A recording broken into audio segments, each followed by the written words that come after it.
challenge, I think, of getting a constant side on the park means you play players in different positions. You know, seen Chris Marston really step up and get some good time through the midfield and show he can really find the ball and help set us up going forward. Josh Kennedy back in, showing how much of a key player he's going to continue to be for us for a long period. Just getting Nick back into the side after not having him out there for a little while, we're becoming just used to seeing him out there. And I think the main thing that Nick adds at the moment is it means Coxie will get a lot more footy out of his body. If we didn't have a Nat Nui and Cox was carrying the workload over the last 2 or 3 years that he carried through the majority of his career, I think he'd be just about worn out by now. But he's still playing very, very good footy. So I think Nick will definitely add to Coxie's longevity, and to see how different the crowd reacts to our team without Nick out there. He just, not only we love him, but the crowd really loves seeing him play and the competition as a whole. And they come from everywhere, the West Coast Eagles teammates, to celebrate with Nick Nat Nui.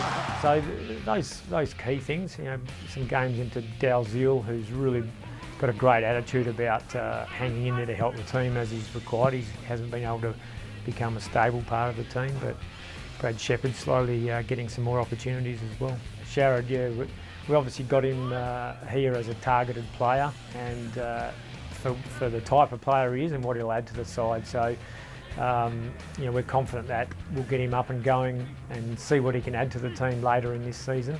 And really help us towards the second half of the year, and have him there to build on for the future as well. In terms of the player list itself, we've got some really important signings all done already. So happily got Luke Shuey signed to the club for a couple more years, and Will Schofield as well, Chris Maston. So a few of the younger guys, and then a few of the experienced guys have re-signed as well in Bowie Waters and Matt Pritter. So we're tracking along pretty well in that regard. It's very beneficial in terms of planning. Moving forward, you like to know exactly where your list sits, and obviously there's some important players amongst that group that I've just mentioned that we'd be building our list around. So to have them locked away at this point of the year is great, and it allows you to go into the second half of the year with some certainty in terms of your planning and strategy. Yeah, well, our aim is to get the side up and going and playing its best football. We haven't been able to really do that this year. So to do that, we want to try and get our best team on the field together over a long period of time. So that's the aim, and we've put programs in place for Bow Waters and Sharrod Wellingham around trying to get their durability right to play out the remainder of the season for us.